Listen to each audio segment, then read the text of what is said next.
الرحمن الرحیم الحمدللہ رب العالمین والصلاۃ والسلام علی خاتم النبیین۔ سب سے پہلے تو میں مرکزی مسلم لیگ کا شکریہ ادا کرتا ہوں کہ آج ہمارا بڑا پرجوش اور محبت بھرا یہاں پہ استقبال کیا انہوں نے۔ آپ نے پچھلے چند دنوں کی اگر ایکٹیویٹی دیکھی ہوگی تو آپ کو معلوم ہوگا کہ ہم نے پچھلے 3 ماہ سے ہم کوشش کر رہے تھے کہ کچھ ایسے دوست تھے جو کہ انڈیپینڈنٹ تھے اور کچھ ایسی جماعتیں تھیں جو اپنا الیکشن لڑ رہی تھیں جن کے ساتھ ہمارا ایک پرانا تعلق تھا، اور خصوصی طور پر ان لوگوں کے پاس کوئی ایسی جگہ نہیں تھی کہ جہاں پر وہ جا سکیں، جن جماعتوں میں وہ جا سکیں اپنی خواہش کے مطابق، کیونکہ آپ کو معلوم ہے کہ میں اس پہ ایلیبوریٹ نہیں کرنا چاہتا کہ کس جماعت کی کیا پوزیشن ہے پاکستان کے اندر۔ تو انڈیپینڈنٹلی ہر کوئی سمجھتا ہے کہ جی ہم نے ایک قربانی دی ہے اپنے حلقے میں، ہم نے کئی سالوں سے سیاست کی ہے اور سب الیکٹیبل ہیں، اٹک سے لے کر اور رحیم یار خان تک جو لوگ ہمارے ساتھ شامل ہوئے ہیں۔ اسی طرح سے پھر کچھ جماعتیں تھیں، مرکزی مسلم لیگ خاص طور پہ پچھلے 3 ماہ سے ہمارے ان کے ساتھ مذاکرات ہو رہے تھے۔ جمعیت علماء اسلام سمیع الحق گروپ کے ساتھ ہماری بات چیت چل رہی تھی، اور اسی طرح سے کچھ مشائخ بھی ہیں، میاں جلیل شرک پوری صاحب ہیں اور دیگر لوگ بھی ہیں جن کے ساتھ ہماری بات چیت چل رہی تھی۔ تو پہلے ہم نے ایک اجلاس کیا تھا جو تمام اپنے دوستوں کو، انڈیپینڈنٹس کو ہم نے لاہور میں دعوت دی تھی۔ اس دن بہت سے لوگ تو شامل ہوئے تھے لیکن کچھ لوگ نہیں پہنچ سکے تھے الیکشنز کی مصروفیات کی وجہ سے، یا فوگ بہت زیادہ ہے آج کل، دھند کا پرابلم ہے وہاں پہ۔ پھر اس سے اگلے دن ہم نے مرکزی مسلم لیگ کے ساتھ ایک الائنس کیا، اور ہم نے یہ سوچا کہ اس وقت پاکستان کو سب سے زیادہ جو ہے وہ ایک یونٹی کی، ایک اتحاد کی ضرورت ہے۔ تو نیشنل پولیٹیکل الائنس یعنی کہ قومی یکجہتی اتحاد کے نام سے ہم نے کہا کہ ہم اکٹھے ہوں۔ یہ کام اصل میں 3 ماہ پہلے شروع کرنا چاہیے تھا جب ہم نے گفتگو شروع کی تھی۔ تھوڑا سا لیٹ تو ہم ضرور ہو گئے ہیں، لیکن وہ اس وجہ سے کہ ایک نشان جو ہے اس کا وقت جو ہے وہ گزر چکا تھا۔ تو ہم نے کہا یہ سارے جو ہم نے نیشنل پولیٹیکل یونٹی الائنس بنایا ہے، قومی یکجہتی اتحاد جو ہے، اس کے جو حمایت یافتہ ہوں گے، اپنا جو لڑ رہے ہوں گے الیکٹیبلز، وہ اس میں یہ سپورٹ دیں گے ان کو۔ پھر اس میں کچھ اور بھی جماعتیں ہیں جن کے ساتھ ہماری گفتگو چل رہی ہے ابھی۔ جمعیت علماء اسلام جو ہے اس میں ڈاکٹر ابوالخیر زبیر سے میری بات ہوئی ہے، ان سے شاید ملاقات بھی 1-2 دنوں میں ہوگی۔ اور جے یو پی، اور اسی طرح سے اور بھی بہت سے لوگ ہیں جو کہ ابھی آنے والے دنوں میں شامل ہوں گے۔ کل جمعیت علماء اسلام جو سمیع الحق صاحب کی پارٹی، اس کے ساتھ ہماری اسلام آباد میں میٹنگ ہوگی، وہاں پر ہم کوشش کریں گے کہ اعلان ہو جائے، ہمارے اتحاد کے اندر وہ شامل ہو جائیں۔ تو دیکھیں اس وقت میرے نزدیک یہ ہے کہ ہم میں سے بہت سے ایسے لوگ ہیں جنہوں نے پاکستان کی سیاست کو بڑے قریب سے دیکھا، خاص طور پہ یہ پچھلے 1988 ٹل ٹوڈے ہم اس کے اندر ایکٹیولی پارٹیسپیٹ بھی کرتے رہے ہیں، 6 مرتبہ قومی اسمبلی میں بھی جا چکے ہیں، وزیر بھی بن چکے ہیں۔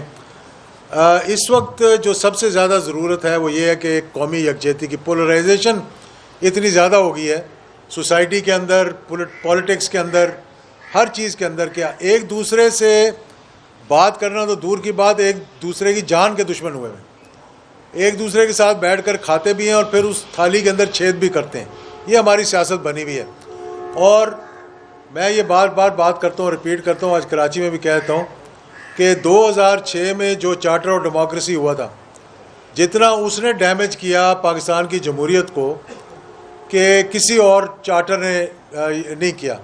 اسی لیے میں کہتا ہوں ایک وہ چارٹر ہوا تھا اور ایک آج چارٹر کی ضرورت ہے کہ چارٹر آف پاکستان ہو گیا، ہر جماعت، ہر سیاستدان اپنے سے بالا تر ہو کر پاکستان کی بات کریں اور کہہ کے آئیں میں بیٹھنے کے لیے تیار ہوں، اپنی غلطیاں تسلیم کرنے کے لیے تیار ہوں، اور پاکستان کے لیے اپنے سے بالا تر ہو کر میں پاکستان کے لیے سوچنے کے لیے تیار ہوں۔ پہلی تو یہ سب سے بڑی بات ہے ہمارے، جو میرا نظریہ اور ہمارے دوستوں کا بھی یہی نظریہ ہے جو ہمارے ساتھ شامل ہو رہے ہیں۔ دوسرا، چارٹر آف ڈیموکریسی کی میں نے بات کی 2006 والے کی، اس نے ایک چیز ثابت کر دی کہ اب نظریاتی سیاست پاکستان میں سے ختم ہوگی۔ ماضی میں جو بھی ہوتی تھی، چاہے لیفٹ کی ہو، چاہے رائٹ کی ہو، چاہے دین کی ہو یا دین کے بغیر ہو، سیاست تو تھی جس کے اندر کہ ایک جھنڈا، ایک علم اٹھا کے لوگ چلتے تھے. چارٹر آف ڈیموکریسی نے یہ کیا کہ جی یہ نارتھ پول اور یہ ساؤتھ پول ایک جگہ مل گئے ہیں، تو ان کا تو کوئی ویژن ہی ایک نہیں ہے، ان کا تو مینیفیسٹو ہی ایک نہیں ہے. ہاں انہوں نے ڈیمانڈز بہت سی رکھی تھیں اس کے اندر، جس کو کہا تھا چارٹر آف ڈیموکریسی، کہا تھا کہ جی ہم یہ نہیں کریں گے، ہم یہ نہیں کریں گے، ہم یہ نہیں کریں گے. اور میں یہ بار بار کہتا ہوں تاکہ لوگوں کا ہمارا حافظہ بڑا کمزور ہے کہ جیسے ہی اس کی سیاہی بھی نہیں سوکھی تھی ابھی، تو ابوظہبی کے اندر ماشاءاللہ کہا جا کہ ہم کبھی اسٹیبلشمنٹ کے ساتھ ہاتھ نہیں ملائیں گے، تو وہ ایک ہاتھ تو ملانا الگ بات ہے، دو ہاتھ ملا کر جپیاں ڈالنی شروع کر دیں. وہ لنڈن میں بیٹھے اس کی سیاہی سکھا رہے تھے، اور پیپلز پارٹی جو ہے وہ ابوظہبی میں بیٹھی اگلے آنے والی حکومت کی گفتگو کرنا شروع کر دی تھی. اور پھر آپ نے دیکھا کہ اس کے بعد پاکستان میں زیادہ مزید پولرائزیشن ہوئی ہے، 2008 کے الیکشن، 13 کے الیکشن، 18 کے الیکشن. تو اب بھی یہ حالات ہیں ہمارے کہ اکانومی ہماری وینٹیلیٹر پہ، سیکیورٹی ہماری وینٹیلیٹر پہ ہے، بہت سی چیزیں ایسی ہیں جو آکسیجن پہ ہیں جن کا میں ذکر یہاں پہ نہیں کرنا چاہتا. ہر پولیٹیکل پارٹی جو ہے اس وقت اپنے اپنے مفاد کے لیے، کوئی مہنگائی کے بارے میں نہیں سوچ رہا، کوئی بے روزگاری کے بارے میں نہیں سوچ رہا، کوئی یہ نہیں سوچ رہا کہ پاکستان کی ایکسپورٹس کو کیسے بڑھانا ہے، پاکستان کی انٹرنیشنل فارن پالیسی میں پاکستان کو کہاں پر ہم نے لا کر کھڑا کرنا ہے. ہم کس کی گود میں بیٹھنا چاہتے ہیں، یا ہم ایک خود مختار ملک، ایک سوورن کنٹری بن کر کھڑا ہونا چاہتے ہیں. ٹھیک ہے نا. تو وہ کہتے ہیں ہمارے پچھلے وزیر اعظم جو تھے انہوں نے ایک لفظ استعمال کیا تھا جو کہ میں سمجھتا ہوں کہ اس کے ساتھ ہی استعفیٰ دے دینا چاہیے تھا، کہ beggars can't be choosers. 25 crore کے ہم عوام ہیں، اللہ کے فضل و کرم سے نیوکلیئر ملک ہیں ہم، جتنے وسائل ہمارے پاس ہیں، اگر یہ لوٹی ہوئی دولت ہی واپس لے آئیں تو میں سمجھتا ہوں پاکستان کو کسی کے آگے ہاتھ پھیلانے کی ضرورت نہیں. اور پھر کہتے ہیں جی کہ ہر شخص میں سمجھتا اکاؤنٹیبلٹی اکراس دا بورڈ ہونی چاہیے، اور سیاست کے اندر رواداری ہونی چاہیے. اب آپ دیکھ لیں کہ 16 مہینے اکٹھے جو بیٹھے رہے، اب جو جا کے زبان استعمال کی پنجاب کے اندر، آپ نے دیکھا ہوگا حال ہی میں کہ سوائے گندی گالیاں دینے کے ہر چیز استعمال، ہر لفظ انہوں نے استعمال کر لیا. یعنی اتنے ایکسٹریم پہ چلے گئے ایک دوسرے کے خلاف. اور آج بھی میں سمجھتا ہوں کہ یہ ساری نورا کشتی، یہ ساری جماعتیں الیکشنز کے بعد اکٹھی ہو کر وہی پی ڈی ایم 2 بن جائے گا جیسے کہ پی ڈی ایم 1 تھا پہلے. کسی کو مہنگائی کی اپنے اپنے مفادات کا تحفظ کر لو اور بچ جاؤ، ورنہ کوئی ایک اور روانوار کھڑا ہو کے اندر کی باتیں جو ہے وہ بتانی شروع کر دے گا، تو پھر وہ اس کو رپیٹ بھی نہیں ہم کرنے دیا. اور خیر سوشل میڈیا آج کل ہے جو کہ بہت چل رہا ہے. دوسری بات یہ کہ جو یہ دوریاں ہیں ان کو ہم نے نزدیکیوں میں تبدیل کرنا ہے، پاکستان کو اس کے نظریاتی ڈگر پہ ڈالنا ہے. جس مقصد کے لیے پاکستان بنا تھا، جس مشن کے لیے پاکستان بنا تھا کہ ہم اس ملک کو اسلام کے نام پہ بنائیں گے، اسلام کے نام پہ یہ چلے گا، اور اسلام ہی ہمارا محور ہوگا، دین ہمارا محور ہوگا اس ملک کا.